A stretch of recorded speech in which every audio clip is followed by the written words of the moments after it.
Are we really alone in the universe? In the next hour, you'll see extraordinary footage that many believers consider as hard evidence that we're being visited by an alien civilization. Most of this footage has never been seen on television before. We must warn you, if the footage and testimony you're about to see is real, it's perhaps the most important discovery of our time. The Air Force itself has officially admitted that flying saucers exist.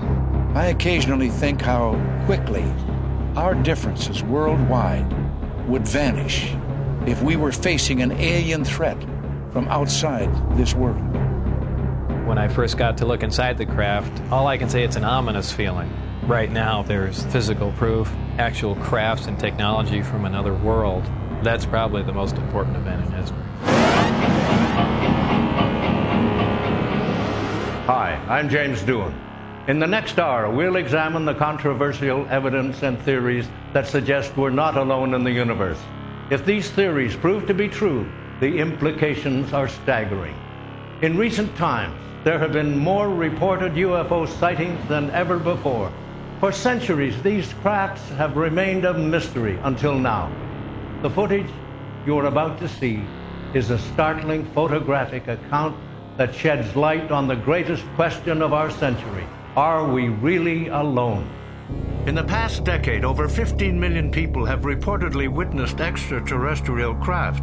What's more remarkable is that contemporary science has ignored the evidence that for thousands of years has been in plain sight. Recently in Mexico City, millions of astonished onlookers watched as these and other craft hovered over their city for hours. It was the largest mass UFO sighting in history. Mexican officials even held press conferences asking the public to remain calm. What's more amazing is that these sightings are still occurring even today. In what may be one of the most revealing interviews of our time, nuclear physicist Bob Lazar speaks candidly about his top-secret work at the government's saucer research facility known as Area S4.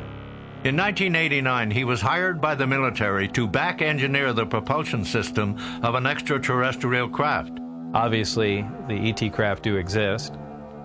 Something had to build them, so there must be aliens. And since there are, and the craft are there must be some sort of factory and an entire civilization somewhere. And if in fact that is true, and it apparently is, then there must be others. Contact cases are by far the rarest type of UFO sighting. In these instances, a ship or a number of ships are repeatedly sighted by a single witness over an extended period of time. Over the last several years, a Miami resident named Adrienne had what is now considered one of the best documented contact cases in history. At first, the sightings began occurring at some distance from his home, but it wasn't long before the craft began appearing over his backyard. This amazing video footage shows a glowing disc approximately 9 feet in diameter hovering just feet from his house. In a blink of an eye, the craft disappears. Once the footage is slowed down, we can clearly see the craft dematerialize frame by frame. Adrienne's contact case took place over a period of several years and was never reported to the authorities for fear of ridicule and reprisals. Among the numerous hours of footage taken, this sighting remains one of the most dramatic. It began at 10:03 p.m. on October the 20th, 1995, and took place over a 50-minute period. The encounter ended with Adrienne following the craft at high speeds down the freeway. Here we see the craft minutes after the sighting begins. This extraordinary footage has never been broadcast and is being shown here for the first time. Clearly, we can see the craft hovering silently over the homes below. These large crafts are commonly referred to as beam ships, or in some cases, motherships. They gained their reputation by their reported immense size and softly glowing light emitted by the craft's operation. Approximately 38 minutes into the sighting, the ship began hovering away from his house. He followed the craft in his car and stopped along the freeway to film it hovering near an apartment complex. Minutes later, the craft flew directly over Miami's International Airport, where it hovered momentarily. The ship then flew into a residential area and accelerated out of sight. As the craft emerged from a wooded field, he was able to continue videotaping, but it wasn't long before it began accelerating again. While pacing it at over 50 miles an hour, it flew off out of sight. This slow-motion enhancement clearly shows the craft as it's speeding along the shoreline. To this day, Adrien maintains he is still experiencing the reoccurring sightings. When you hear the term UFO, most people think of a classic flying saucer or disc-shaped craft. But what you are about to see is an amazing series of unidentified flying objects that don't fit the typical description of an alien craft. Because of their size, these first craft are believed to be unmanned. They are referred to as probes because they appear to be closely monitoring our activities. This cylindrical-looking probe was videotaped outside Las Vegas, Nevada, where it hovered in the air for over 4 hours. The next day, the probe returned and was videotaped examining the power lines. Eyewitnesses described this probe as having its own searchlight. It hovered over the same residential area in Florida for 3 days. A similar object was videotaped in the skies over the city of Kobe, Japan. This dramatic footage was taken in London. After the glowing disc hovers, it lands in a parking lot and releases a probe. After the disc disappears, the probe can be seen leaving in another direction. This never-before-seen footage was taken of a probe as it scanned the coastline of central Florida. Clearly, we can see it appears to be intelligently controlled. The probe's 2 sections rotated as it monitors the activities of the photographer. And yet another water sighting. This odd-shaped craft slowly descends to the water's surface, where after pausing for a moment, it slowly rises and departs. Another probe-shaped UFO makes its way across the Florida night skies. The footage was taken from the photographer's car as he tried to keep up with the object. This videotape of 2 similar UFOs made international headlines. Eyewitnesses watched in amazement as these craft performed acrobatic maneuvers and even dodged an oncoming airplane. Cigar-shaped crafts were first observed in Germany in 1561. Since then, they have frequently appeared in UFO sighting reports. This cigar-shaped craft was filmed hovering in Rhode Island in 1967. A similar elongated UFO was videotaped in 1980 in the skies over Hagen, Germany. These pictures of a cigar-shaped UFO were taken in California. This UFO was photographed in Earth's orbit. Crowds gathered in Krasnodar, Russia, to marvel at this luminous cigar-shaped UFO. This dramatic footage was later broadcast on Soviet television. The evidence is overwhelming. No single program in history has ever amassed such a compelling collection of footage. We'll use computer analysis, optical enhancement, and expert testimony to help bring the truth to light. But first, when did these sightings begin? The evidence suggests that mankind has been visited since the dawn of time. Recently, researchers point to one undeniable event that sparked the largest wave of sightings in history: the detonation of the atomic bomb. Unknowingly, we had sent an invitation to the universe, establishing ourselves as an advanced civilization.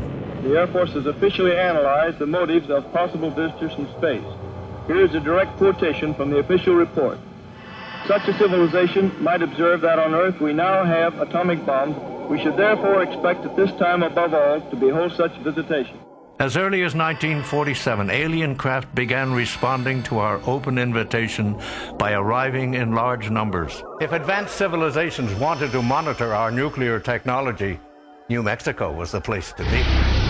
Because of its remote location, New Mexico was the site of the military's atomic research and testing.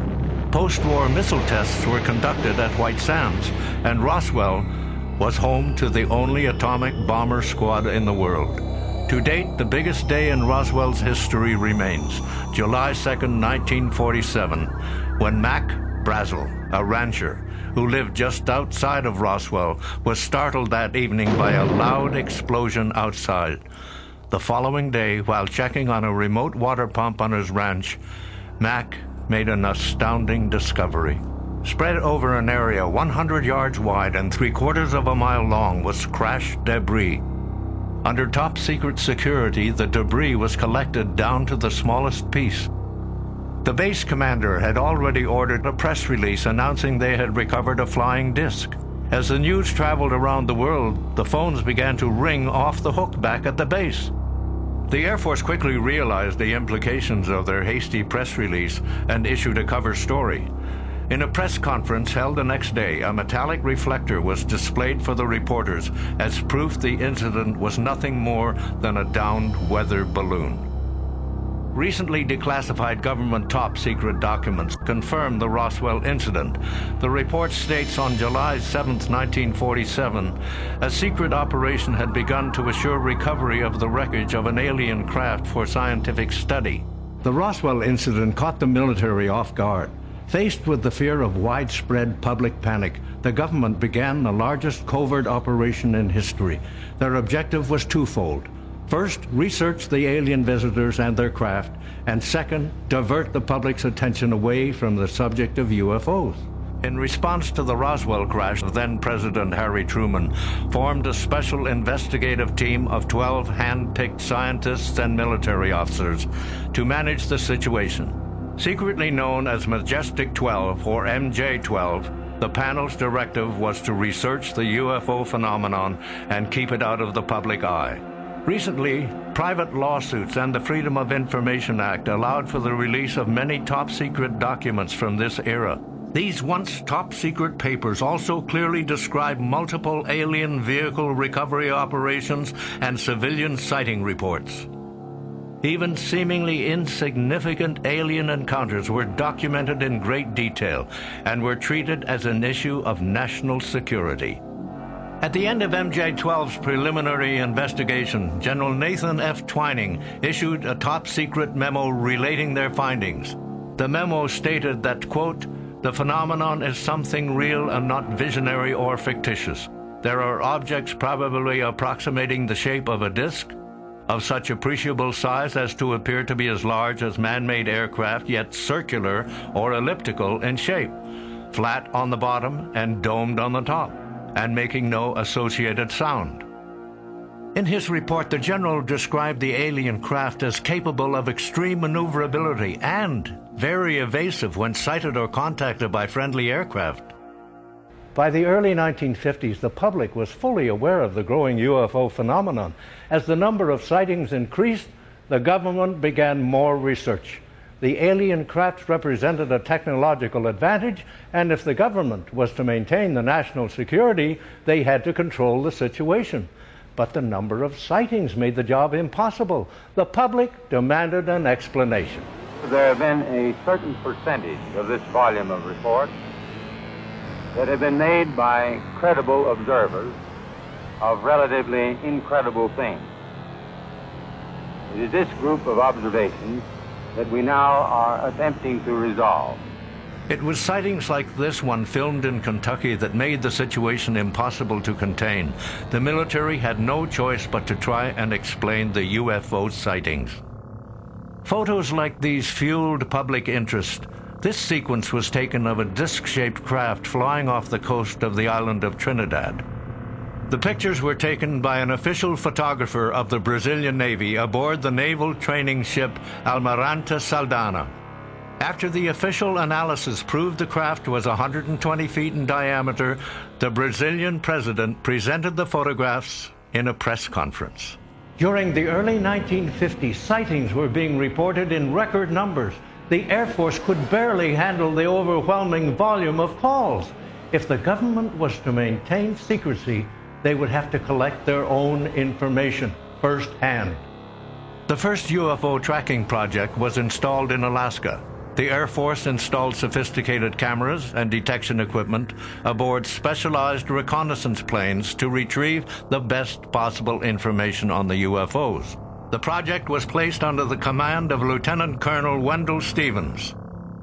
I remember one report where an object got in behind the trailing edge of the large wing and ahead of the smaller wing in the position, open position there, and remained for 2 or 3 minutes, and they got pictures with all of the movie cameras and the handheld cameras, including the 8x10 Fairchild camera. All of the data that was recorded by this special equipment, the cartridges, cassettes, rolls of film, and everything, after a mission with an encounter, was removed from the canisters and the equipment items and packed in a metal box and chained to an officer's wrist and flown to Washington that night.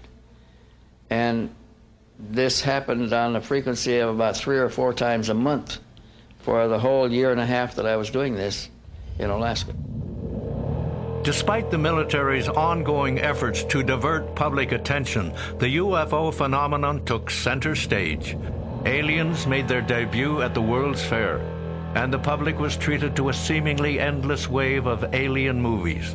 Many wondered why UFOs hadn't made their presence known by buzzing the nation's capital, as they had done in the movies.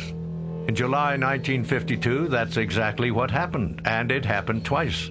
The New York Times reported formations of glowing discs maneuvered over the Capitol as eyewitnesses on the ground snapped pictures. Radar operators clocked the UFO speeds up to 7,000 miles per hour. 1 week later, the discs returned. The Air Force said what people had seen was a temperature inversion. The pictures tell a different story. A special session was held in the Pentagon to deal with the situation. The result was a bold new program. Now the military's protocol focused on training and debunking or scientifically disproving the growing phenomena. They thought discrediting the sightings would decrease the public interest, and so the cover-up began. The armed forces received the order to collect and evaluate UFO reports and to only release misleading explanations to the public. But sightings like the ones filmed by George Adamski hindered military efforts, so the public was given explanations. The expression flying saucers is a catch-all term for unusual lights appearing in the sky. It is possible that some of these lights are caused by masses of electrically charged particles of air. But a top-secret Air Force memo dated January 1953 tells a different story. It states, if the apparently controlled maneuvers reported by many competent observers are correct, then the only remaining explanation is the interplanetary answer. Project Blue Book was an effort to finally quell the public's outcry for answers. It was formed to deal with only the best documented cases. In the end, Project Blue Book became known as the Air Force's most successful UFO disinformation campaign. Project Blue Book's objective was to investigate civilian reports of UFO sightings and try to find scientific explanations of these events. Lieutenant Colonel Lawrence Stacker was formerly the chief spokesman for the Air Force on the matter, and Major Hector Quintanilla is now the chief of Project Blue Book. Major Quintanilla, what are the objectives of Project Blue Book? The objectives of the program are twofold. First of all, to try to determine if the UFO phenomenon presents a threat to the security of the United States. And second, to determine if the UFO phenomenon exhibits any technological advances which could be channeled into research and development. There's nothing to hide. There's nothing to hide at all. Although congressmen questioned the program, no official conclusions were given. Project Blue Book continued as its research explained sightings like these as seagulls and swamp gas. Many people were not satisfied with these explanations. The Air Force itself has officially admitted that flying saucers exist. This statement appears in Project Saucer Case number 75. Project Blue Book was abruptly terminated in 1969. Of the 10,000 cases officially investigated, only a few remained a mystery. The height of the Cold War ushered in the space race. Suddenly, America found itself in a heated competition with Russia to put a man on the moon. America's attention was focused on NASA as space exploration became the nation's top priority. But as NASA soon found out, the Russians weren't the only ones who were watching. We choose to go to the moon in this decade and do the other things. Not because they are easy, but because they are hard. It was a race like mankind had never seen before. Who would be the first to conquer the vast distances of space? But what MJ-12 and the Air Force already knew, NASA was finding out for themselves. NASA's official policy is that it is not engaged in any UFO research. But NASA's own logs showed that practically all of their early Gemini and Apollo missions encountered UFOs. In 1985, NASA released UFO footage taken by their astronauts in lunar and terrestrial orbit. This film was taken by astronaut James McDivitt aboard Gemini 4. The next day, he snapped this photo of a cylindrical UFO in Earth's orbit. One day before the historical landing on the moon on July 20th, 1969, the Apollo 11 crew filmed luminous disks in orbit around the moon. On an Apollo 12 film, a bright object was observed flying around the lunar surface with great speed. Here, a gigantic dome-shaped disk was filmed in stationary orbit above the moon's surface. Here we see two UFO that have landed on the lunar surface. When we magnify the image, we can see the disks in great detail. Even though NASA doesn't officially recognize the alien craft, it has its own extensive written policies governing contact with extraterrestrial life forms. In the mid-1970s, NASA launched the Viking probe. Its mission was to map the surface of Mars. Viking relayed back these pictures of unexplainable structures from the Cydonia region of the planet. Viking's low-orbit pass photographed these structures in detail, revealing several giant pyramids and what appears to be a face carved in stone. After close examination, the face measured over 1.5 miles in length. NASA was quick to respond to the public's claims that they had discovered the proof of an alien civilization. The official explanation for the structures was that the pictures contained missing data and Viking's cameras could not transmit the remaining information. Despite NASA's official position, many astronauts have come forward with their own UFO encounters. James Lovell, Deke Slayton, James McDivitt, Wally Schirra, Gordon Cooper, and others have gone public with their encounters.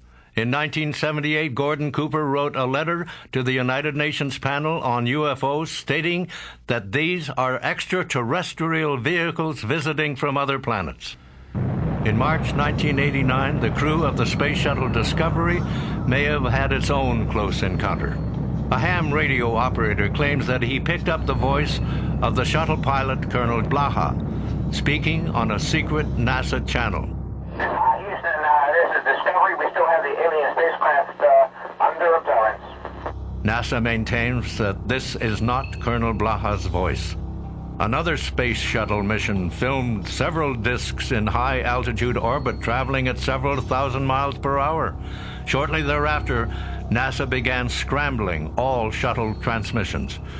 Despite the evidence, NASA maintains their official position and has explained these encounters as space debris or spatial anomalies.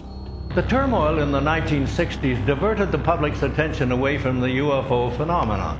Incidents like the Vietnam War and Watergate aided the government's debunking program. By the early 1970s, UFOs were no longer the topic of national interest.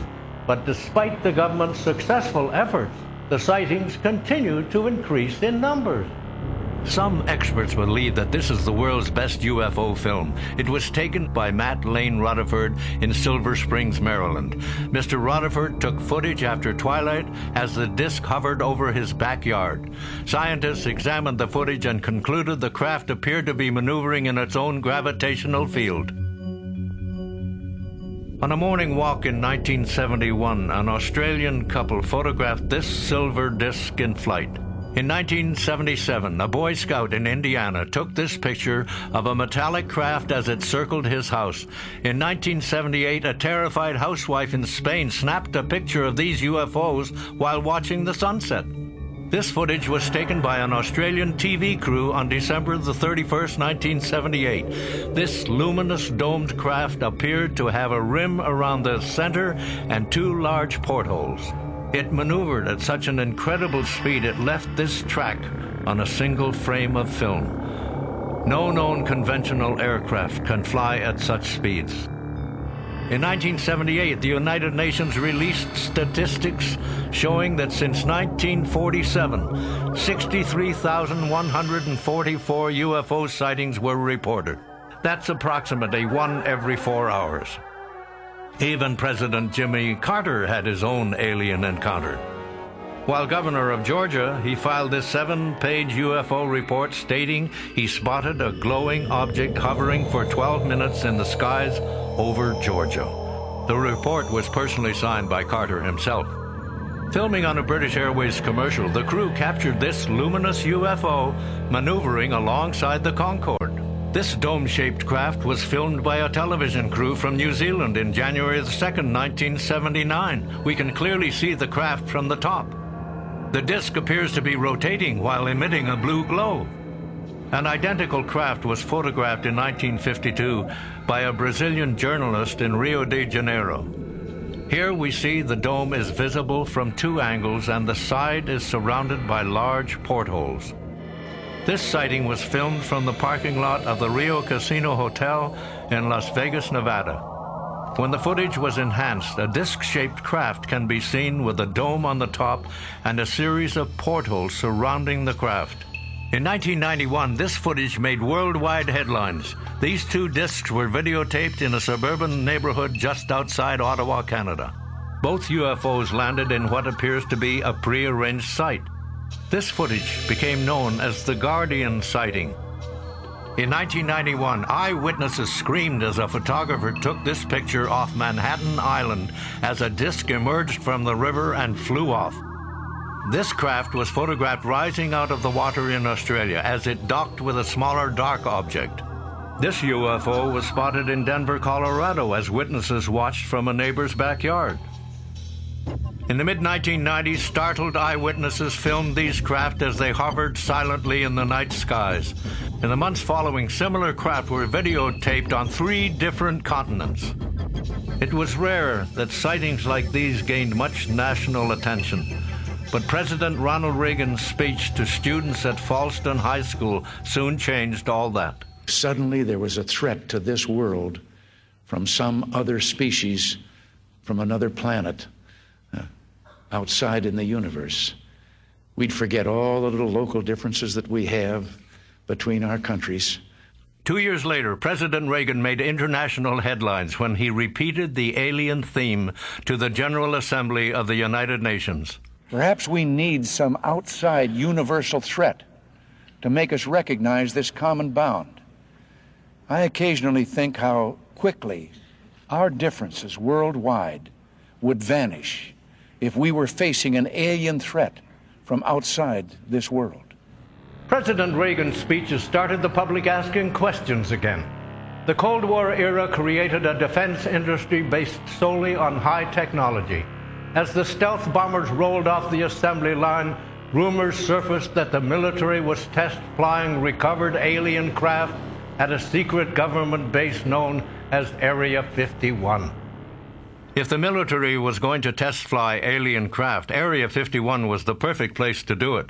Located some 125 miles outside of Las Vegas, it is one of the least populated expanses in the United States.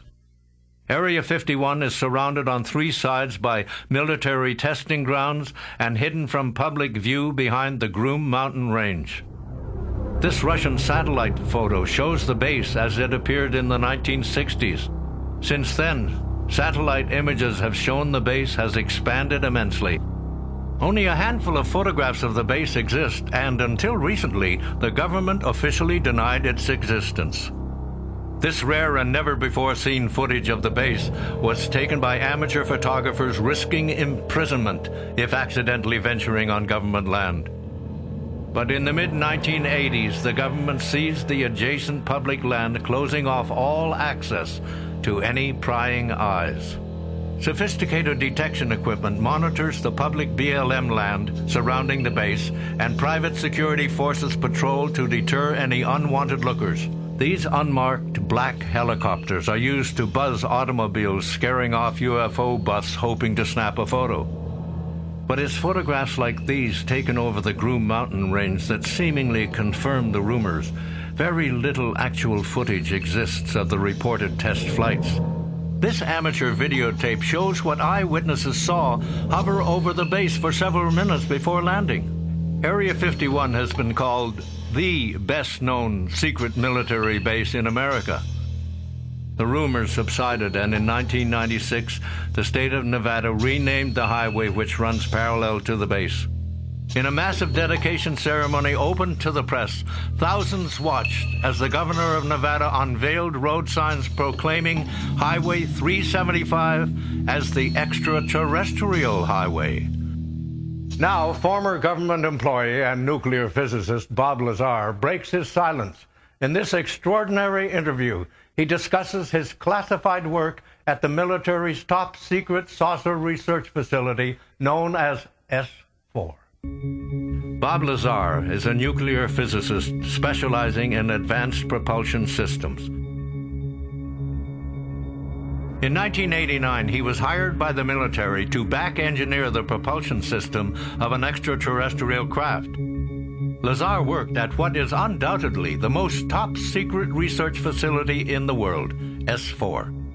There was absolutely no ET craft, ET technology, anything like that at Area 51. This is why S4 was made specifically to separate it there. People at Area 51 do not have the clearance. According to Lazar, the military had not been test-flying alien crafts at Area 51. Rather, the discs many had videotaped and photographed were actually being flown out of S4, just several miles away. The S4 facility is an area just off the Papoose lake bed, dry lake bed, and it consists of 9 hangars. The hangars have sloped doors on them with a sand texture coating. At the time that I was working there at McCarran International Airport in Las Vegas, there was a Special Projects EG&G building. When I was told to go to work, I drove there, parked my car there, got in a plane at the airport, flew to Groom Lake, where I deplaned and waited for a bus, and the bus drove me down to S4. The first disc I saw, I believe it was the second, or I think it was the third time I was up there. Upon seeing it, it struck me that, well, this explains all the UFO sightings. Not thinking that it was an extraterrestrial craft, that this must have been some advanced form of fighter that we've been working on for years, and people have just caught it being tested, so on and so forth. And it never even occurred to me, even though I was looking at an extraterrestrial vehicle, that this wasn't man-made. I give everything nicknames there. The one I worked on was kind of sleek looking, and I gave it the name the Sport model. There was one that looked like a Jell-O mold. There was one that looked like a top hat. There was a disc that was turned up on its side, and it had a large projectile hole with the metal bent outwards on it. I can only surmise they were testing it to see if a projectile could penetrate it. Alien crafts like the one Bob worked on had already been sighted throughout the world. But until Lazar entered the disc, he thought it was man-made. It probably really hit me when I got inside the craft and looked around and began to understand how the craft was operated, and finally grasped the whole project as a whole, as what we were doing, the fact that we weren't building this thing, we were trying to find out how it was made. We were back engineering it. When I first got to look inside the craft, all I can say, it's an ominous feeling. You walk in there and it feels as if you shouldn't be there. I know that sounds kind of corny, but it's a real ominous feeling. It's not an exciting feeling. It brings up a whole lot of questions in your mind. I only witnessed one test flight up close, officially. That I was just inside the hangar. The craft lifted off the ground, virtually noiseless, other than a small corona discharge on the bottom of the craft, indicating the presence of high voltage. That dissipated at about 30 feet, and it stood there completely silently, and moved over to the left and to the right, and sat back down. That was the entire test. This was quite a scientific feat, to lift something completely silently, under control, and perform a maneuver like that. From deep inside the underground test facility, Lazar learned how these craft operate by studying their propulsion systems. I had to hang upside down in there to see the lower level, essentially. And there were 3 large gravity amplifiers. These devices looked like about a 2-foot diameter, 4-foot long piece of pipe hanging by a smaller piece of pipe from the level above, and they can be independently positioned. And that's what emits the gravitational waves that propel the craft. They'll use one gravity generator to lift the craft off the ground. And as opposed to what we're used to, for instance, a plane, once it's in the air, we envision thrust or some force coming out the back of it to push it forward. The crafts work completely opposite of that. What they do is once they're hovering in the air, they'll swing the gravity, or two remaining gravity generators up in front of them and create a distortion, essentially a downhill, and the craft rolls downhill for infinity. As seen here, these craft don't always fly in a similar fashion. They have been seen and photographed flying in radically different positions. Lazar explains. There's what they call Omicron configuration, where the craft is using one generator, or Delta configuration, where it's utilizing all three. Delta configuration would be for space travel. Essentially, the craft will tilt up on its side, focus the three gravity generators to a single point, and move through space that way. It's always chasing a little distortion. That's why they look goofy when they fly around at low speed. Gravity will vary somewhat, and you will get odd movements of the craft. So its low speed mode is kind of unstable for the most part. Lazar was also able to shed light on one of the phenomenon that's commonly seen in so many sightings. If you were going to see one of these crafts at night operating, it would appear really as a glowing ball or just a bright light in the sky from a distance. Even close up, you'd see a glowing halo around it. What you're dealing with is a high energy source in essentially a gas atmosphere, oxygen, nitrogen. And when you apply enough energy to a gas molecule, they emit photons, they emit light. Well, when you're on the outside, you pretty much think, how could they keep something like this secret? It's a crime against science, it's a crime against the people and all that. But, your feelings change once you're privy to the information. Before I was at S4, I was more or less one of the guys that thought,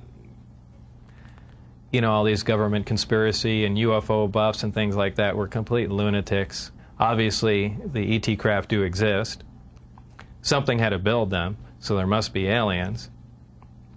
And since there are, and the craft are there must be some sort of factory and an entire civilization somewhere. And if in fact that is true, and it apparently is, then there must be others.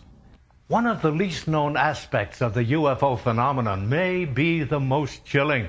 With today's sophisticated computer technology and special effects, it's possible to fake a picture or alter video. But this modern technology hasn't always existed. We've uncovered startling new evidence that suggests that mankind has been visited since the beginning of recorded history. This is the oldest known picture of a UFO sighting. Or is it? The earliest recorded sightings occurred in Pakistan over 7,000 years ago.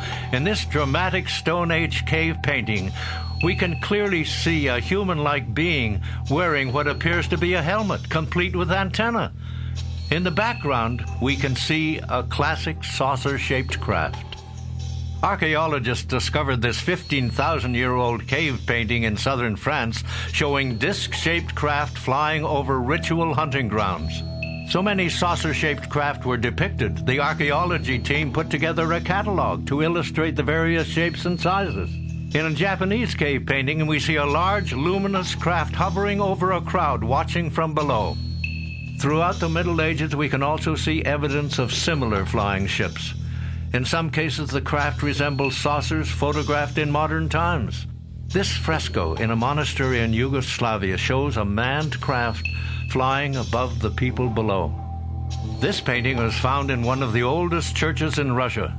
It shows two flying discs with on-looking faces observing the crucifixion. Much about man's oldest civilization, the Sumerians, remains a mystery, except that the remnants of their ancient culture inexplicably appears even today, and their preserved records show contact with alien beings.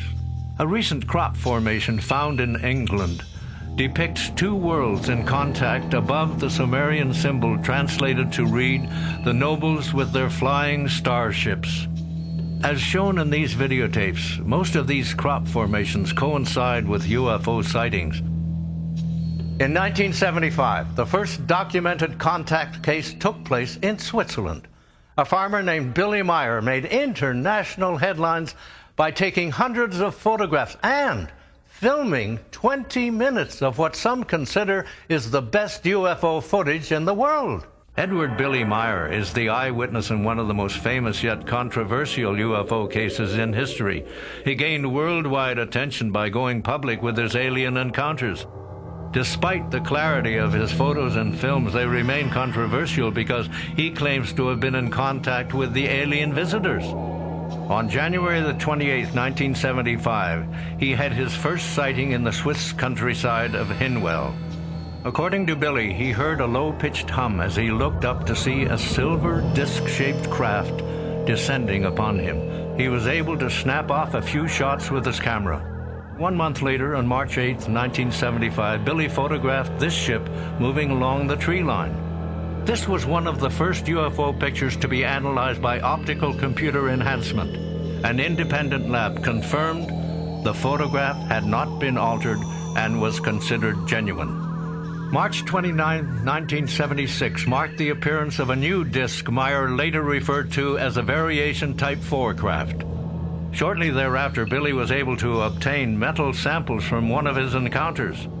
This electron microscope footage of the metal samples was part of an analysis conducted in the United States. Two laboratories independently confirmed the combination of metals were intricately machined, cold fused together, and could not have been produced here on Earth. Shortly after Billy's encounters began, he started to bring his 8mm movie camera with him and filmed several amazing sequences of hovering craft. Perhaps the most striking piece of evidence in the Meyer case is this film clip of a metallic disc hovering over a road below.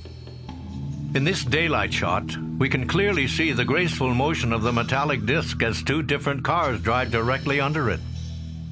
Yet despite Meyer's efforts and the hard physical evidence, skeptics maintained that the photos and footage were too good to be true. By April 4th, 1978, the contacts had stopped. Billy claims to have had a total of 105 sightings over the 3-year period. As we've just seen, it is possible for one individual to have multiple alien encounters, but when a city or entire country repeatedly witnesses alien craft, it's called a mass sighting. In 1991, Mexico City and the surrounding cities experienced the largest mass sighting in recent history. This extraordinary phenomenon continues even today. Without any warning, they appeared. On July 11, 1991, the world's most populated city was caught off guard. Cameras were rolling as amateur photographers videotaped a solar eclipse. Suddenly, out of nowhere, a disc-shaped craft appeared and hovered over the city for almost an hour. Its appearance marked the beginning of the most dramatic mass sighting ever recorded. Guillermo Arguin from Mexico City was the first to come forward with this footage. When optically enhanced, it clearly reveals the rotating motion of the metallic disc.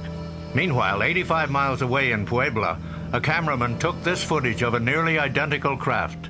Split-screen enhancement shows the striking similarities between the two. Another witness filmed this craft. The computer enhancement reveals further details of the craft during the mass sighting. This footage was videotaped from the northeast section of Mexico City. Enhancement reveals a pulsating field on the lower half of the craft. Miguel Torres filmed this disc as it moved through the central part of the city. When optically enhanced, a corona discharge or burst of colored light can be clearly seen on the bottom of the craft. Of the 2,000 hours of videos taken, these 6 were picked for comparative analysis. All reveal the same metallic-shaped discs as photographed from the different parts of the city. David Froning, a field propulsion expert, was brought in to analyze this footage. You see the fact that it probably is of a metallic-like structure because you can't see reflections off the edges. The phenomena you see here would be indicative of an effective field propulsion system. I should mention that we do not know how at the present time to perfect effective field propulsion. If there was just nothing here, it would not be as dramatic. In the days following the eclipse, the sightings continued to grow in numbers. This luminous object was filmed as it flew across the city. Optical enhancements revealed the craft as it travels at a high rate of speed. This UFO was videotaped from an apartment balcony in the city. The photographer filmed this craft as it maneuvered around an industrial building and vanished out of sight. While filming this car commercial, a television crew was caught off guard as they filmed a luminous craft streaking across the sky. This rare UFO formation was taped over Jalisco. Similar formations of craft have been videotaped in Florida and in Belgium. Split window comparison shows the similarities. Public outcry for an official explanation forced the government to respond to the mass sightings. In the only press conference held on the subject, the mayor of Jalisco asked his citizens to remain calm as there were no reports of injuries or damages caused by the alien craft. In one of the more dramatic moments, this amateur video captured a metallic disc traveling through the clouds as it stopped in midair and reversed direction. No conventional aircraft can fly in this manner. UFO were even present during their Independence Day celebration. A military parade and a massive air show commemorated the occasion. As jets flew overhead, a metallic disc suddenly appeared. When the jets tried to intercept the craft, it accelerated, leaving them in its wake. In the last hour, we've shown you photographs, film clips, videotape, government files, and expert testimony documenting one of the greatest mysteries of our time. The evidence is overwhelming. From ancient artifacts to modern-day sightings, the evidence presents itself. Now, only you can decide. Are we really alone?